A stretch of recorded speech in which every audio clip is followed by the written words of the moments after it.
E se, Imu, vou colocar fogo neste mundo? Sim, nós estamos falando sério. Você leu no último capítulo que o mundo vai ser submerso, afogado em água, e todos já associaram a um plano maléfico de purificação do Imu, até mesmo pelo seu nome ser associado ao próprio mar. Mas será que isso realmente é um plano de Imu? Talvez não, e as evidências disso são absurdas. Talvez você pense que por ter um navio chamado Noah, passaremos por um grande dilúvio, mas o mundo de One Piece já parece ter passado por esse dilúvio. O nível do mar já subiu, esse tipo de purificação já aconteceu. One Piece segue tendo referências claríssimas à Bíblia e depois do dilúvio bíblico, Deus promete só purificar a terra de novo com fogo e nunca mais com água. Amigos, preparem-se pro vídeo de hoje. Mas antes de mais nada, vocês estão no canal Supernovas, o canal favorito do Eiichiro Oda. Meu nome é Samuel e sejam bem-vindos a mais um vídeo. E se vocês gostam do nosso conteúdo, já considerem deixar o like antes do vídeo para apoiar a gente e se inscrever no canal caso ainda não sejam inscritos. E sem mais enrolação, vamos direto para esse vídeo.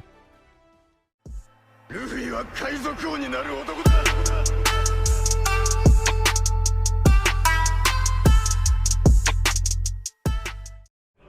Devemos primeiro repassar os sinais e olhar as duas perspectivas. A primeira coisa, e isso vocês já viram em diversos vídeos do nosso canal, a enchente já era prevista. Falamos disso desde que começamos esse projeto aqui no YouTube. E as evidências mais óbvias disso são a Arca de Noé, o País de Wano, Impel Down, o Jinbe, a História de Capas e muito mais. Então, vendo isso, as pessoas irão automaticamente diluir o óbvio, sendo uma inundação. A ideia das próprias armas ancestrais, a narrativa, os poneglyphs, as dicas que existem na narrativa das ilhas, entre outros. Mas claro, as coisas não são tão simples porque além da inundação, parece uma grande destruição global que não necessariamente envolve água. O primeiro sinal, a Ilha dos Homens-Peixe. Vemos a sereia profetisa Madame Charlie. Ela vê Luffy destruição, sendo ele responsável por destruir a Ilha dos Tritões e ameaçar a existência desse povo. Mas veja bem, tritões por si só vivem debaixo d'água. Em teoria, qual seria o medo da inundação global, já que facilmente isso seria domínio deles? O detalhe importante é que nesse momento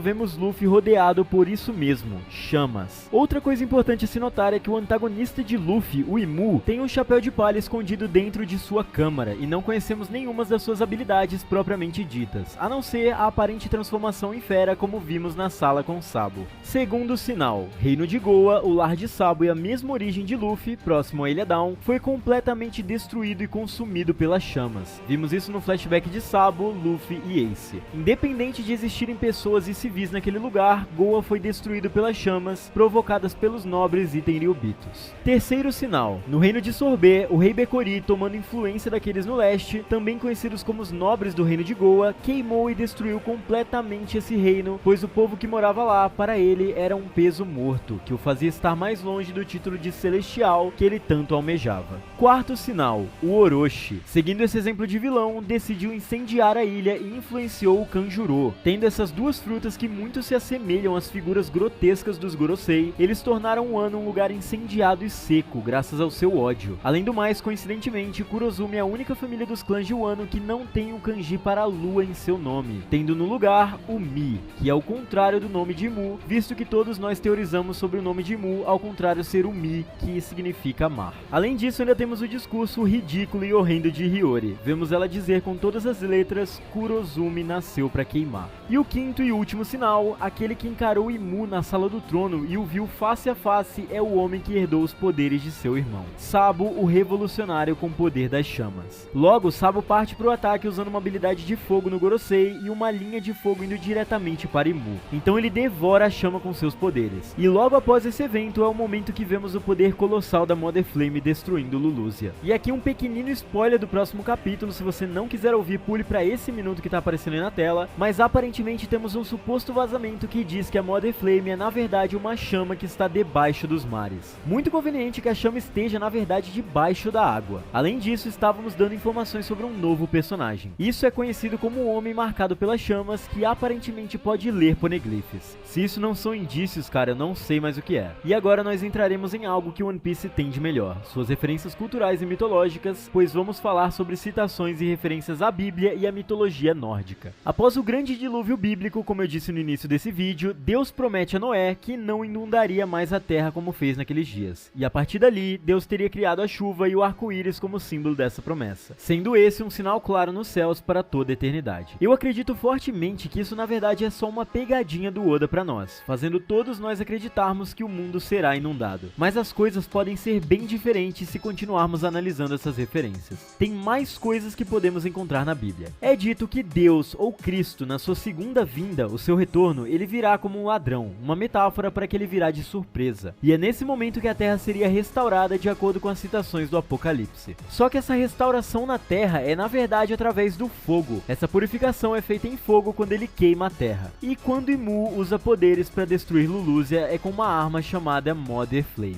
Guarde bem essa parte como um e se. A Bíblia também vai contar que Deus convocará 7 de seus anjos que tocarão 7 trombetas e vão abrir 7 selos. Cada um desses estarão destruindo a Terra de maneiras diferentes, com terremotos, sangue, genocídios e chamas. Até que chega um dos anjos que vai terraformar o planeta e reposicionar as águas do mundo, quando tocar a trombeta e derrubar uma estrela sobre as águas, as tornando amargas e eventualmente as secando. E o nome dessa estrela é Absinto, que também é o nome de uma planta rara e uma borboleta. E não ironicamente vemos Imu em um jardim com uma borboleta em suas mãos. Com essas referências precisamos deixar claro que essas não são as únicas. Como já vimos, Mary Jo e os Gorosei parecem muito o Vaticano. A ideia de hierarquia que se assemelha ao sistema do Papa e também de como o próprio Imu ter esse nome por parecer Eu Sou, e falar como se ele mesmo fosse o próprio Deus, como vimos no capítulo em que ele confronta o Rei Cobra e enfrenta Sabo em sua sala. Outras referências encontramos como Noah, que é a Arca de Noé, que faz muito parte daquilo que é o cerne dessa teoria, como também Luffy se assemelhar a um tipo de figura messiânica e, é claro, o ressurgimento de Cristo, quando o Cordeiro, aqui representado pelo Going Merry, é queimado, mais uma vez, a chamas, e a próxima embarcação é literalmente um leão que representa os 1000 sóis. Sodoma e Gomorra nos cavalos de Water 7, Moria que ganha esse nome do Monte Moriá da Bíblia e por aí vai. Mas claro, isso ainda não acabou. A ideia de que tudo isso acontecerá com chamas, não apenas com uma possível grande inundação, é porque o próprio crescimento vindo dos mares vindos após a destruição de Lulúzia é provocado por uma arma que usa uma chama primordial de dentro dos mares para apagar aquela ilha para sempre. E bom, como eu disse, evidências e sinais dessas chamas não faltam. Agora vamos falar do maior temor dos Gorosei, o outro nome do Nika para os gigantes. E claro, falar da cultura dos próprios gigantes que é inspirada na cultura nórdica. A coincidência também existe entre as culturas. Na mitologia nórdica, o mundo também termina e é consumido em chamas, mas por uma figura muito específica, o gigante do fogo primordial chamado Surtur. Um gigante do fogo primordial do reino chamado Muspelheim, que existe através das chamas primordiais do mundo nórdico. Depois das grandes batalhas que cercam o fim do mundo nórdico, ele é o último gigante a participar dessa guerra final, também conhecida como Ragnarok. A sua espada flamejante é dita brilhar como o sol, graças a, claro, às suas grandes chamas. E é graças a essas chamas que Yggdrasil, a árvore que carrega o mundo nórdico, é completamente incinerada. E assim chega o fim do mundo. E através dos restos de suas cinzas, o mundo nórdico renasce e se inicia um novo ciclo. Temos um embate de ideias aqui. Se já houve uma inundação no mundo de One Piece no passado que consumiu o Reino Antigo no século perdido, os indícios que trouxemos no início desse vídeo sobre as referências bíblicas e a própria Noah, o questionamento que fica é: de quem é o plano afinal?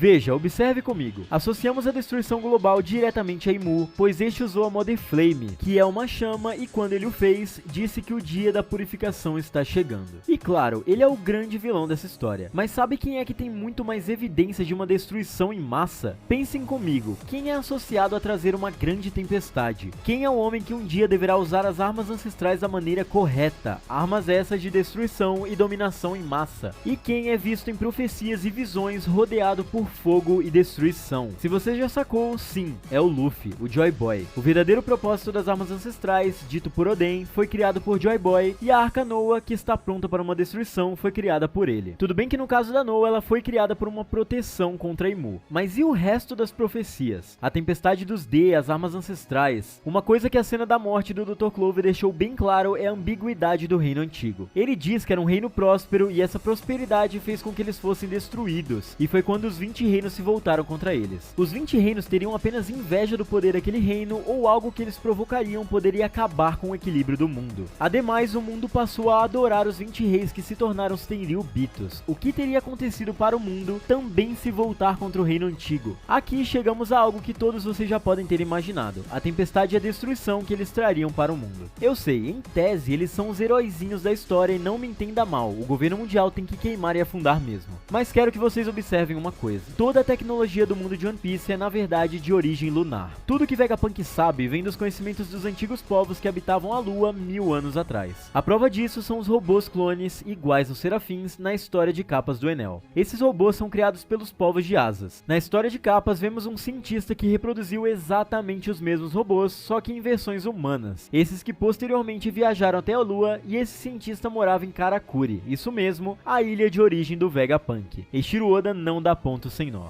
Certo, muito legal, mas por que isso seria algum indício de uma possível destruição vinda do século perdido? E aqui temos o seguinte, Enel descobre que aquele povo que posteriormente desceu pra Terra e com certeza fez parte do reino antigo, como esse próprio carinha que tem um sol ao seu lado e o chapéu de palha, não vieram pra Terra e saíram da Lua por achar ela mais bonita, mas eles saíram de lá porque acabaram com todos os recursos de vida da Lua, deixando a Lua um lugar inabitável para qualquer raça ou povo. A Lua poderia até ter sido um belo planeta antes de ser o que é hoje, afinal, existiram vários como vimos em Ohara. Após esgotar tudo que eles tinham, eles vieram para a Terra, porque aqui com certeza haviam mais recursos para sua inteligência. Veja só, essa é a mesma problemática que Vegapunk traz no início de Egghead. Ele não tem recursos suficientes nem dinheiro para construir tudo que imagina. E é óbvio, o que ele imagina são as tecnologias existentes no século perdido com uma motivação que move o robô sem energia elétrica. Essa tal energia pode ser a solução para não destruir os recursos da Terra, mas vamos seguir aqui. Então chegamos a tão teorizada destruição da Red Line, que agora é mais evidente do que nunca. Essa destruição é associada não só à tempestade que os D vão trazer, mas também à própria visão de Madame Charlie sobre Luffy. A Red Line cai, a Ilha dos Tritões finalmente destruída, fazendo com que eles vivam com os humanos na superfície. Mas aí que eu te pergunto, essa destruição seria realmente benéfica? E aqui eu respondo que sim, ela seria. O ponto é o seguinte, a destruição da Red Line e as tecnologias que vieram para o mundo eram realmente boas e necessárias para o avanço do mundo. Muito provavelmente é por isso que Clover conta que eles formaram um reino em ascensão por 100 anos. Só que seu plano se tornou grande demais, o de destruir a Red Line. O problema é que na verdade isso traria consequências terríveis, como a elevação do mar, uma tempestade marítima colossal, ilhas por algum tempo engolidas, e foi nesse plano que Joy Boy então construiu a Noa. Mas o único jeito de libertar o mundo inteiro era esse. Em um mundo que afoga, erga a bandeira do amanhecer, o sol que nasce do horizonte do mar. Foi isso que Lily disse. Provavelmente as armas foram criadas para minimizar essa tempestade de eventos, pois Poseidon controlaria os mares bagunçados, Uranus a tempestade dos céus e Pluton as terras destruídas. E é aí que entra a grande fala de Iceberg em Water 7. Uma arma será sempre uma arma. Que na verdade é uma frase amargurada do seu passado, pois como Tom Sam pensava, as armas sim podem ser usadas para um bom propósito, mesmo a Pluton a destruidora de ilhas. Então, mesmo com a destruição, o propósito do amanhecer era de libertar e igualar o mundo todo em um único mar. Só que bom, como vocês sabem, eles foram derrotados. O governo mundial nasce da propaganda falsa. E é aqui que tudo começa a se encaixar, o ponto X e a resposta para tudo. Eles usaram o plano do reino antigo para mentir sobre eles e destruí-los, tendo até o apoio do povo. Imagine você chegar em um reino, por exemplo. Você convoca mais de 25 mil pessoas em uma ilha e diz, rapaziada, seguinte, tem um plano. Eu vou destruir a Red Line para todo mundo navegar pelo mar em liberdade. Só que assim, meio que vai inundar a terra, vai vir uma tempestade que pode destruir quase tudo e o mar vai ficar uma loucura, mas vai dar certo, confia. Me diga se as pessoas vão realmente aceitar isso bem.